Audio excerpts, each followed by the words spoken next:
Muito bem, nós continuamos aqui falando sobre as 70 semanas de Daniel.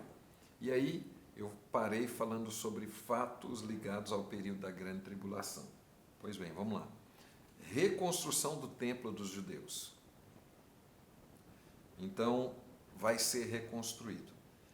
Eu estive pessoalmente lá em Jerusalém e vi como que as coisas estão acontecendo de forma bem prática, bem objetiva, né? O candelabro está pronto, todos os utensílios do templo, toda a movimentação, e há uma movimentação sobre várias autoridades, inclusive palestinas, autoridades aí mundiais, para se estabelecer a reconstrução do terceiro templo. É a grande expectativa dos judeus para que isso ocorra. Então, um sinal de paz que acontecerá para Israel é exatamente o período que nós chamamos de estabelecimento, né, de um pacto palestino, de um pacto entre Israel e a Palestina ali, e há uma movimentação mundial para isso. Vários líderes têm um interesse específico porque Israel é o centro espiritual do mundo. Isso não há, pode colocar a Índia, pode colocar outros países, mas não há de forma nenhuma possibilidade de outro centro espiritual do mundo. As religiões principais saíram dali e eles esperam restaurar o terceiro templo, inclusive com a bezerra vermelha que já está pronta, foi feita para fazer o sacrifício, purificar os sacerdotes para voltarem a sacrificar no templo. Então, ponto 1, reconstrução do templo dos judeus. Ok? Começará novamente os sacrifícios ali e a oferta de manjares. Ok? Então, o templo será de fato reconstruído. E aí, imagina, um sinal maior de paz. Eles vão dar um poder muito grande a quem fizer isso, né? E há algumas especulações de quem seria essa pessoa. Tem um nome aí, eu não vou citar aqui agora. Mundialmente ele é conhecido por estabelecer vários pactos de paz. Então vai ser um sinal muito grande do anticristo para estabelecer essa ação. 2. O anticristo vai revelar o seu caráter durante esse período. Sobre as asas da abominação virá o assolador, que a Bíblia fala. Nesse período da metade para frente, o anticristo revela a sua completa maldade. Daniel 11:31 e 12:11 fala sobre isso. O anticristo exige ser adorado por todos. O falso profeta anuncia o poderio do anticristo e até então somente um grande líder que se colocará em oposição ao próprio Deus. Então, gente, o objetivo do falso profeta é levar a humanidade a adorar o anticristo e a sua imagem. Ok? Então, são fatos recorrentes que acontecerá na grande tribulação nessa última semana. Outro ponto, a queda definitiva de Lúcifer. O diabo e os seus anjos serão lançados do segundo céu para a terra, né? Apocalipse 12:9 fala sobre isso. Ok? Então, os sinais são claros. A figueira, que a Bíblia fala, existem 3 árvores na Bíblia ligadas a Israel. A videira, Isaías 5:7, Ageu 2:19. Uma oliveira é outra, Oséias 14:6. E a figueira, Joel 2:22, fala sobre isso. E aí o Senhor diz muito claramente para nós, a igreja, Mateus 24:32-34. Aprendei, pois, essa parábola da figueira. Quando seus ramos se tornarem tenros e brotam folhas, sabeis que está próximo o verão. Igualmente, quando virdes todas essas coisas, sabeis que está próximo às portas. Então está claro isso. A figueira representa a nação de Israel. Por essa razão, todos os acontecimentos históricos ligados à nação se tornam muito relevantes para a escatologia. Alguns chamam de Israel do relógio de Deus dentro desse processo. Amém? Isaías 66, 8. Por acaso nascerá uma terra em um só dia? Ao nascer uma nação em uma só vez, pois assim será com Israel. Assim será, deu à luz aos seus filhos. E isso, irmãos, é um sinal claro. Em 14 de maio de 1948, da nossa era, a figueira lançou as folhas, ok? Em 1980, Jerusalém foi declarada a capital eterna de Israel. Jesus anuncia que essa geração não passaria sem que viesse a contemplar a segunda vinda de Cristo. Mateus 24, leia lá depois, 32 a 34, como eu havia citado aqui para vocês. Isaías 27, 6 também fala sobre isso. Amém? É muito importante. Então, o surgimento de Israel como nação é um dos maiores sinais que apontam o fim. Isso é claro, ok? Isso é claro. Depois a gente pode falar um pouco sobre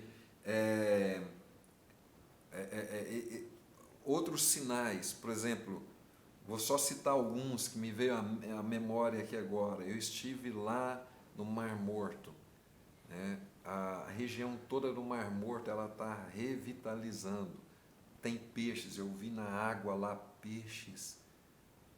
Isso é incrível, ninguém explica como que uma terra inóspita de mar, de sal, aliás, se torna produtiva novamente, água doce, água potável de novo. Os bolães ali é um sinal. Outro sinal muito claro foi o retorno das 12 tribos para Jerusalém. Então, de todas as nações da terra, as 12 tribos estão retornando. Amém? Então, o que nós precisamos compreender é o tempo dos gentios no presente século. O judeu do Antigo Testamento, por ordem divina, todos os anos sacrificava no 14º dia do mês de Nissan um cordeiro macho sem defeito. Esse sacrifício prefigura alguns aspectos. Primeiro, remissão de pecados. Segundo, proteção divina. Terceiro, libertação da escravidão das práticas egípcias. Quarto, a saída do Egito. E quinto, esperança e condição de herdar a tão sonhada Canaã, a terra prometida.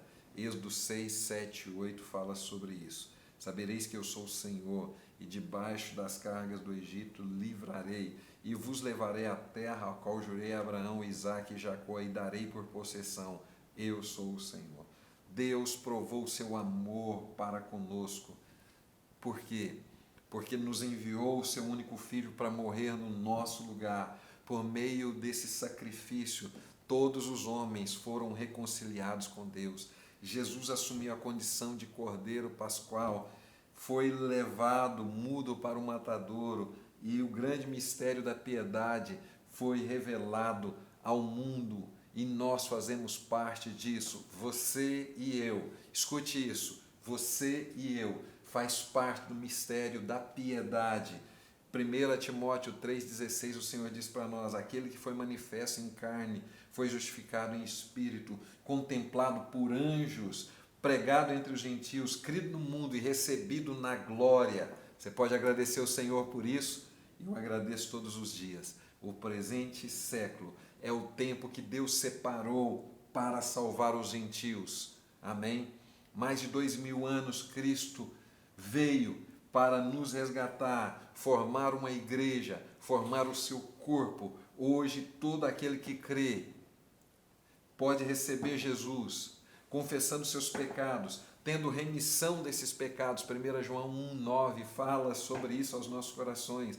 A Bíblia chama esse tempo de dispensação da graça, onde todos aqueles que querem têm acesso, todos aqueles que aceitam, todos aqueles que acreditam na fé em Jesus Cristo, estão guardados diante de tudo isso. Amém?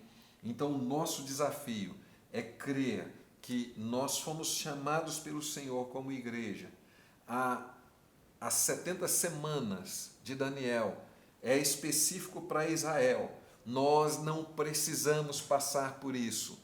Nós não queremos passar por isso. Se você crê junto comigo, então mantenha-se firme, mantenha-se inabalável. Amém? Busque ao Senhor hoje. Mateus 6,6 fala sobre isso, sobre um refúgio secreto, onde você busca a presença do Senhor em todo o tempo na sua vida, onde você não aceita nenhum tipo de ação do inimigo. Há promessas de livramento para nós, mas nós precisamos estabelecer agora diante de Deus a razão pela qual a igreja não passará pela grande tribulação. Primeiro, somos um em Cristo. Deixa anotado aí, 1 Tessalonicenses 5, 9 a 10. Amém? Deus não nos destinou para a ira. Então, nós estamos guardados nele. Se a igreja passasse pela grande tribulação, Jesus sofreria mais uma vez? Então, há promessas de livramento para nós. Amém? Há muitas promessas no Novo Testamento de que a igreja não passará pela grande tribulação. Vejamos algumas delas. Eu separei aqui. Apocalipse 3, 10. Eu guardarei da hora da provação que há de vir sobre todo o mundo. O Senhor vai nos guardar. Amém? Crê nisso? O Senhor vai nos guardar. Ok? Então, da hora no original é ek. Significa tirado para fora. Amém? Então o Senhor nos guardará. Segundo, logo, mais agora, sendo justificado pelo sangue, seremos por ele salvos da ira. Romanos 5, 6. Amém? Muito importante nós entendermos isso. Terceiro, 2 Pedro, no capítulo 2, versículo 9.